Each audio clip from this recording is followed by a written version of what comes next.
Hello friends. तो आज हम एक ऐसी लड़की की कहानी देखेंगे जो दुनिया की सबसे अनलकी लड़की है, लेकिन फिर उसका सामना एक मैजिकल कैट से होता है और इससे उसकी लाइफ पूरी तरह बदल जाती है। तो चलिए देखते हैं उसकी अमेजिंग स्टोरी को। तो मूवी के शुरू में हम सैम को देखते हैं जो अपनी फ्रेंड हेजल के साथ वीडियोस बना रही है और पता चलता है कि वो दोनों यहाँ एक ऑर्फनेज में रहती हैं। तभी अचानक उनका सारा सेटअप टूट जाता है और हेजल कहती है कि तुम्हारी किस्मत तो सच में बहुत खराब है और हमें तुम्हारे लिए गुड लक ढूंढना होगा। फिर वो अपने इकट्ठे किए हुए कुछ लकी आइटम्स उसे दिखाती है और बताती है कि अब मुझे बस एक लकी कॉइन की जरूरत है और फिर कोई न कोई मुझे अडॉप्ट जरूर कर लेगा। सैम उसे विश्वास दिलाती है कि वो उसके लिए कॉइन जरूर ढूंढ लाएगी और इससे उसका गुड लक और बढ़ जाएगा। तभी उनकी वार्डन वहाँ आती है और बताती है कि ईव नाम की सोशल वर्कर सैम को लेने आई है। हेजल ये सुनकर उदास हो जाती है क्योंकि बड़ी हो जाने के कारण सैम को अनाथालय छोड़कर जाना होगा। सैम वार्डन से रिक्वेस्ट करती है कि मैं हेजल के अडॉप्ट होने तक यहीं रुकना चाहती हूँ, लेकिन वार्डन कहती है कि अब तुम 18 साल की हो चुकी हो और रूल्स के हिसाब से तुम्हें मूव करना होगा। वो उसे फ्राइडे वाले दिन विजिटिंग आवर्स में आने को कहती है क्योंकि हेजल की फोस्टर फैमिली भी उसी दिन आ रही है और सैम को भी उसकी बात माननी पड़ती है। फिर वो हेजल से प्रॉमिस करती है कि फ्राइडे को मैं तुमसे मिलने जरूर आऊंगी और होपफुली मेरे पास तुम्हारा लकी कॉइन भी होगा। बाहर ईव उसे उसका सामान देती है जिसमें उस वक्त की पिक्चर है जब पहली बार किसी ने उसे अडॉप्ट किया था, लेकिन अनलकी होने के कारण वो ज्यादा दिन उनके साथ नहीं रह पाई और तब से काफी सारी फैमिलीज उसे रिजेक्ट कर चुकी हैं। ईव उससे आगे के प्लान के बारे में पूछती है और सैम बताती है कि उसने एक स्टोर में अपने लिए जॉब ढूंढ ली है और कल सुबह उसे ज्वाइन करना है। आगे सैम अपने अपार्टमेंट की चाबी को भी गटर में गिरा देती है और ईव एक नई चाबी देकर बोलती है कि जल्दी ही तुम्हारा लक चेंज हो जाएगा। सुबह भी हम उसके बैड लक की कुछ झलकियां देखते हैं जहां वो कोई भी काम ठीक से नहीं कर पाती, लेकिन किसी तरह मैनेज करते हुए अपनी जॉब तक पहुंच जाती है। वहां वो अपने बॉस मार्विन से मिलती है जिसे लगता है कि सैम उसके स्टोर के लिए बेस्ट चॉइस है, लेकिन जल्दी ही उसका ये भ्रम टूट जाता है और वो देखता है कि सैम ने तो स्टोर में तबाही मचा दी है। तंग आकर वो सैम को बाहर ले आता है और कहता है कि शॉपिंग कार्ट संभालने में तो कोई प्रॉब्लम नहीं हो सकती। अगले दिन सैम हेजल से मिलने जाती है जहां वार्डन से पता चलता है कि हेजल की फोस्टर फैमिली ने अपना प्लान कैंसिल कर दिया है, लेकिन साथ ही वो ये भी बताती है कि संडे को एक नई फैमिली आने वाली है। फिर सैम हेजल से मिलती है जो अडॉप्ट ना होने के कारण बहुत दुखी है और सैम उसे यकीन दिलाती है कि जल्दी उसे एक अच्छी सी फैमिली मिल जाएगी, लेकिन हेजल को लगता है कि उसका गुड लक कहीं रुका हुआ है और वो सैम से उस लकी कॉइन को जल्दी से ढूंढने को कहती है। आगे हम सैम को एक सैंडविच खाते हुए देखते हैं और तभी एक ब्लैक कैट कहीं से आकर उसके पास बैठ जाती है। सैम भूखा समझकर सैंडविच का एक टुकड़ा उसे देती है और कहती है कि काश मेरी लाइफ भी तुम्हारी तरह टेंशन फ्री हो सकती, लेकिन मेरा बैड लक तो मुझसे भी 2 कदम आगे चलता है और शायद इसका साया हेजल पर भी पड़ गया है। तभी वो कैट वहाँ से उठकर भाग जाती है और सैम देखती है कि नीचे जमीन पर एक कॉइन पड़ा हुआ है और वो उसे उठाकर अपनी पॉकेट में रख लेती है।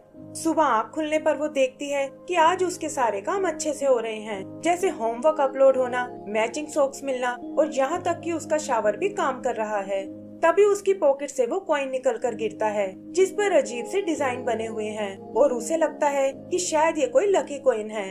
वो उस कॉइन को टेस्ट करके देखती है और उसे कंफर्म हो जाता है कि ये सच में एक लकी कॉइन है। फिर वो अनाथालय में वार्डन को कॉल करती है और बताती है कि शाम को मैं हेजल को एक सरप्राइज देने वाली हूँ। स्टोर में भी उसका दिन बहुत अच्छा जाता है और मार्विन को यकीन नहीं होता कि एक ही दिन में वो इतनी एफिशिएंट कैसे बन गई, लेकिन किस्मत को शायद कुछ और ही मंजूर था क्योंकि सैम गलती से उस कॉइन को एक टॉयलेट में गिरा देती है और उसे निकालने के चक्कर में वो फ्लश हो जाता है। शाम को सैम उसी ब्लैक कैट से मिलती है और उसे बताती है कि कैसे कल उसे यहाँ से एक लकी कॉइन मिला था, लेकिन उसने गलती से उसे फ्लश कर दिया।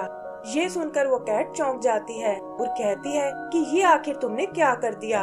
सैम भी उसे बोलता देखकर बहुत हैरान होती है और तभी वो देखती है कि उसके कॉलर पर भी कॉइन जैसा डिजाइन बना हुआ है और वो समझ जाती है कि वो कॉइन इसी कैट ने मुझे दिया था।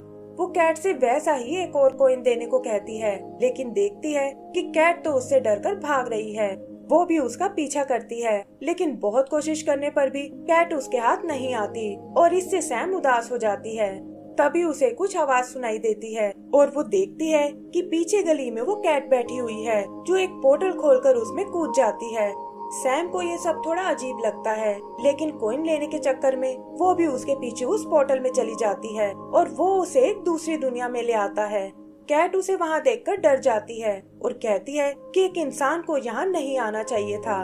सैम कहती है कि अगर ऐसा है तो मैं यहाँ से चली जाऊंगी, लेकिन उसके बदले मुझे एक लकी कॉइन चाहिए। तब कैट उसे बताती है कि तुम इस वक्त गुड लक सिटी में हो और अगर किसी ने तुम्हें देख लिया तो मेरे लिए प्रॉब्लम खड़ी हो जाएगी। तभी कुछ आवाज सुनकर वो सैम को छुपने को कहता है और वो देखती है कि दो लेप्रिकॉन्स वहाँ उससे मिलने आए हैं। पता चलता है कि इस कैट का नाम बॉब है और जो कॉइन सैम ने घुमाया था वो ये कैट्स अपने ट्रेवल के लिए यूज करती हैं और बिना इसके बॉब सिटी के अंदर नहीं जा सकता। सैम को ये भी पता चलता है कि सिटी के अंदर एक कॉइन डिपो है जहाँ से ये सारे कॉइन्स इशू किए जाते हैं और वो बॉब से कहती है कि क्यों ना हम अंदर जाकर एक और कॉइन ले आए, जिससे हेजल के साथ साथ तुम्हारी भी प्रॉब्लम सॉल्व हो जाएगी। बॉब भी कुछ सोचकर उसकी बात मान जाता है और सैम कहती है कि फिलहाल अंदर जाने के लिए तुम मेरे बटन का यूज कर सकते हो। आगे उनका सामना एक कैप्टन नाम के लेप्रिकॉन से होता है जो यहाँ की सिक्योरिटी हेड है, लेकिन उस बटन की मदद से बॉब और सैम उससे बच निकलते हैं। फिर बॉब उसे लेप्रिकॉन्स के लॉकर रूम में ले आता है और बताता है कि ये मेरे दोस्त जेरी का लॉकर है, जिसकी जॉब इस वक्त कॉइन डिपो में है। सैम वो कपड़े पहनकर एक लेप्रिकॉन बन जाती है और बॉब सबको बताता है कि ये लैटविया नाम के एक मैजिकल कंट्री से आई है जहाँ के लेप्रिकॉन्स बहुत बड़े होते हैं। आगे वो जेरी से मिलने उस कॉइन डिपो में आते हैं जो सैम के साइज को देखकर बहुत इम्प्रेस होता है और तब बॉब उसे कहता है कि सैम कॉइन डिपो का एक टूर करना चाहती है। जेरी इसके लिए तैयार हो जाता है और बताता है कि आज हम कॉइन्स को पॉलिश करने वाले हैं और तुम भी इसमें हमारी मदद कर सकती हो। सैम वहाँ उन कॉइन्स को चुराने की कोशिश करती है, लेकिन देखती है कि एक सकिंग मशीन उन्हें खींचकर ऊपर ले जाती है और तभी उसके हाथ में अपना खुद का बटन आ जाता है। जल्दी ही सैम के बैड लक से वहाँ गड़बड़ हो जाती है और वो बटन भी उससे छूटकर उस मशीन में चला जाता है। लेप्रिकॉन्स बिल्डिंग को खाली करा लेते हैं और बॉब सैम को बताता है कि अब कैप्टन को बटन के बारे में पता चल जाएगा और हमें कॉइन को भूलकर यहाँ से निकल जाना चाहिए। तभी उनसे मिलने जेरी वहाँ आता है और सैम उसे सारी सच्चाई बता देती है कि कैसे वो यहाँ एक कॉइन चुराने आए थे। जेरी ये सुनकर घबरा जाता है और कहता है कि कैप्टन इसके लिए तुम्हें बैड लक सिटी में भेज देगी जो गुड लक सिटी के ठीक नीचे बनी हुई है। फिर वो उन्हें एक बनी ड्रोन के बारे में बताता है जो किसी भी खोए हुए कॉइन को ढूंढ सकता है, लेकिन उसे चलाने के लिए लक क्रिस्टल की जरूरत पड़ेगी। फिर वो सब उस लक क्रिस्टल को लेने जाते हैं जिसे बनाने वाले कुछ बिग फोरमैन हैं और सैम वहाँ एक बड़े से ड्रैगन को देखती है। जेरी बताता है कि ये गुड लक सिटी की मेयर बेब है और इसके पास ऐसी पावर्स हैं जिससे ये बैड लक को कहीं से भी स्मेल कर सकती है। आगे हम उन पिग्स को वो क्रिस्टल बनाते हुए देखते हैं और वो उसमें से एक को चुरा लेते हैं। फिर जेरी उन्हें कंट्रोल रूम में जाने को कहता है और खुद उस बनी ड्रोन को एक्टिवेट करने जाता है। इधर बॉब सैम को रैंडोमाइजर मशीन दिखाता है जिस पर गुड लक और बैड लक के 2 स्टोन्स लगे हुए हैं जो गुड लक और बैड लक के क्रिस्टल्स को अपनी ओर खींचते हैं और फिर सप्लाई लाइंस के थ्रू उन्हें दुनिया भर में पहुंचाते हैं। आगे हम उन्हें उस ड्रोन को एक्टिवेट करते हुए देखते हैं जो पोर्टल से निकलकर सिटी के सीवर प्लांट में जा पहुंचता है और वहां उस कॉइन को ढूंढ लेता है। तभी वो स्क्रीन पर कैप्टन को देखते हैं जिसे बटन की सच्चाई का पता चल जाता है और वो कहती है कि जल्दी ही मैं उस चोर को ढूंढ निकालूंगी। इधर ड्रोन पैनी लेकर वापस आ जाता है, लेकिन इससे पहले कि जेरी उसे पकड़ पाए वैक्यूम उसे खींचकर बैड लक सिटी में ले जाता है। तब जेरी उन्हें बताता है कि ड्रोन पहले सोर्टिंग फैसिलिटी में जाएगा जो बैड लक और गुड लक सिटी के बीच में बनी हुई है और सैम और बॉब उसे लेने चले जाते हैं, लेकिन सैम से बटन दबाने में गलती हो जाती है और इससे वो सीधा नीचे बैड लक सिटी में आ जाते हैं जिसकी ग्रेविटी गुड लक सिटी से बिल्कुल अलग है। वहाँ एक एक्सीडेंट से वो दोनों अलग हो जाते हैं और बॉब सैम को सोर्टिंग फैसिलिटी में आने का रास्ता बताता है जो टावर नंबर 13 से होकर निकलेगा और कहता है कि मैं वहाँ तुम्हारा इंतजार करूँगा। सैम देखती है यहाँ तो हर तरफ मॉन्स्टर भरे हुए हैं और उनसे बचते हुए वो एक रूम में छुप जाती है जहाँ एक बॉक्स में कुछ गुड लक क्रिस्टल्स रखे हुए हैं। वहाँ से निकलकर वो बैड लक सिटी में आती है और थोड़ी प्रॉब्लम का सामना करने के बाद फाइनली उस टावर 13 तक पहुँच जाती है। यहाँ उसे बॉब का बताया वो सीक्रेट रास्ता नजर आता है और उससे होते हुए वो सोर्टिंग फैसिलिटी में आ जाती है जहाँ बॉब दूसरी तरफ उसका वेट कर रहा है। यहाँ उनका सामना जेफ नाम के एक यूनिकॉर्न से होता है जो नेचर वाइज बहुत फ्रेंडली है और उसका काम है अपनी मशीन से बैड लक को रैंडोमाइजर में भेजना। यहाँ ये भी पता चलता है कि जेफ बेब का पुराना प्रेमी है, लेकिन अब वो दोनों एक दूसरे से कभी नहीं मिलते क्योंकि बेब को बैड लक बिल्कुल पसंद नहीं है।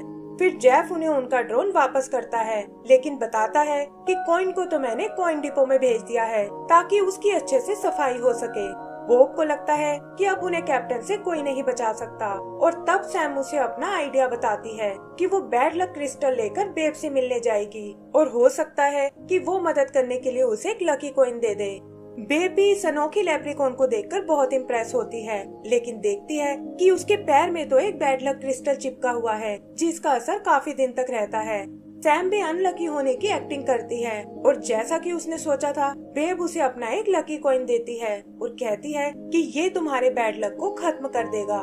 सैम उसे लेकर वापस बॉब के पास आती है, लेकिन देखती है कि कैप्टन ने उसे पकड़ लिया है और वो उसे बैड लक सिटी में ट्रांसफर करने वाली है। सैम तुरंत जाकर उसे रोक लेती है और वो कॉइन देकर कहती है कि बॉब ने गलती से इसे गिरा दिया था। कैप्टन को बॉब को छोड़ना पड़ता है और बॉब सैम से पूछता है कि ये कॉइन तो तुम हेजल को देना चाहती थी। तब सैम कहती है कि तुम्हें फंसाकर मैं हेजल की मदद नहीं करना चाहती, और वैसे भी मेरे पास एक ऐसा प्लान है जिसमें हमें कॉइन की जरूरत ही नहीं पड़ेगी। फिर वो बॉब को लेकर जेफ की बैड लक मशीन के पास आती है और कहती है कि अगर मैं इसे ही बंद कर दूं तो दुनिया में बैड लक जाना बंद हो जाएगा और हमारी सारी प्रॉब्लम्स भी सॉल्व हो जाएंगी। जेफ से छुपते हुए वो उसकी मशीन को बंद कर देते हैं और देखते हैं कि दुनिया में अब बस गुड लक ही जा रहा है। फिर वादे के मुताबिक सैम वहाँ से वापस जाने लगती है, लेकिन पता चलता है कि वैक्यूम से बैड लक लीक हो रहा है। इधर जेफ भी अपनी मशीन को देख लेता है और भागकर उसे स्टार्ट करने जाता है। बॉब और सैम उस रैंडमाइजर को चेक करने आते हैं और तभी एक तेज प्रेशर के साथ बैड लक पूरे गुड लक सिटी में फैल जाता है। इससे वहाँ की सारी फैसिलिटीज नष्ट हो जाती हैं और सप्लाई लाइन से सिर्फ बैड लक दुनिया में जाने लगता है। इसका असर हेजल की किस्मत पर भी पड़ता है और वो देखते हैं कि उसकी फोस्टर फैमिली आज भी नहीं आई। बेब भी सिचुएशन को चेक करने आती है और देखती है कि रैंडमाइजर के दोनों स्टोन नष्ट हो गए हैं और इससे लक की सप्लाई लाइन पूरी तरह से बंद हो गई है। यहाँ बेब को सैम की सच्चाई का भी पता चलता है और वो कहती है कि देखो तुम्हारी गलती ने क्या कर दिया, और अब दुनिया में गुड लक और बैड लक नाम की कोई चीज नहीं है। कैप्टन और जेरी भी बॉब से बहुत डिसअपॉइंट होते हैं और वो सैम से कहता है कि ये सब मेरी ही गलती है और मुझे तुम्हें पहले ही वापस भेज देना चाहिए था। सैम इसे ठीक करने का तरीका पूछती है, लेकिन बॉब कहता है कि बिना स्टोन के रैंडमाइजर चालू नहीं हो सकता और स्टोन्स बनाने के लिए हमें क्रिस्टल की जरूरत पड़ेगी। ये सुनकर सैम को कुछ याद आता है और वो बताती है कि उसने बैड लक सिटी में कुछ गुड लक क्रिस्टल देखे थे और वो उसे लेने वापस नीचे जाते हैं। सैम उन्हें उस रूम तक लेकर आती है और पता चलता है कि ये तो एक मॉन्स्टर बार है जिसका मालिक रूटी नाम की एक जाइंट रूट है और वो और बॉब एक दूसरे को पहले से जानते हैं। सैम रूटी को ऊपर हुई प्रॉब्लम के बारे में बताती है और कहती है कि हम यहाँ कुछ गुड लक क्रिस्टल्स लेने आए हैं। तब रूटी उन्हें एक जार दिखाता है जिसे गुड लक के लिए उसने अपने गेम मशीन में लगाया हुआ था और कहता है कि इसे तुम अपने साथ ले जा सकते हो और जैसे ही रैंडमाइजर ठीक हो जाएगा मैं इन्हें फिर से इकट्ठा कर लूंगा। सैम उससे कुछ बैड लक क्रिस्टल भी मांगती है और उन्हें लेकर वो बेब के पास आ जाते हैं और हम देखते हैं कि जेफ भी उनके साथ आया है। बेब जेफ को दोबारा देखकर बहुत खुश होती है और तब वो उसे वो जार दिखाते हैं। जेफ बेब से कहता है कि तुम्हारी आगे इन क्रिस्टल्स को स्टोन में बदल सकती है और बेब भी ऐसा करने में बिल्कुल देर नहीं करती। जल्द ही वो क्रिस्टल्स स्टोन में बदल जाते हैं, लेकिन पता चलता है कि बेब ने गुड लक के 2 क्रिस्टल्स बनाए हैं। सैम उससे इसका कारण पूछती है और बेब बताती है कि अब मशीन में बस गुड लक स्टोन्स ही लगेंगे क्योंकि वो दुनिया से बैड लक को हमेशा के लिए मिटाना चाहती है। फिर वो स्टोन्स को उस मशीन पर लगाने लगती है, लेकिन सैम कहती है कि मैं उसे ऐसा नहीं करने दूंगी। वो बैड लक सिटी की उल्टी ग्रेविटी का फायदा उठाती है और बेब से पहले मशीन के दूसरे होल तक पहुंच जाती है। वो कहती है कि दुनिया को गुड लक के साथ साथ बैड लक की भी जरूरत है और ये दोनों मिलकर ही इस बैलेंस को बना सकते हैं। लेकिन बेब का मानना है कि बैड लक हमेशा चीजों को बिगाड़ने का काम करता है और गुड लक सिटी का ये हाल भी उसी की वजह से हुआ है। तब सैम उसे बताती है कि यहाँ जो कुछ हुआ वो सब मेरी गलती है और बैड लक मॉन्स्टर्स तो असल में तुम्हारी मदद करने आए हैं।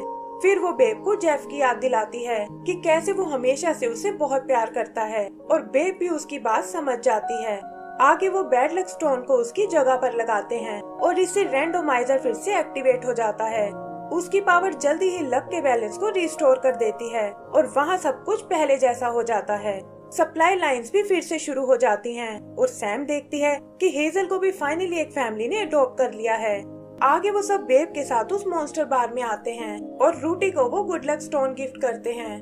बेब भी उनसे अपनी सारी दुश्मनी भुला देती है और हम लोग मिलकर उन्हें पार्टी करते हुए देखते हैं। कैप्टन बॉब से वापस जॉब पर आने को कहती है, लेकिन उसने तो कुछ और ही सोच रखा था और वो कहता है कि अब से मैं सैम की फैमिली बनकर रहना चाहता हूँ और सैम ये सुनकर उसे गले से लगा लेती है।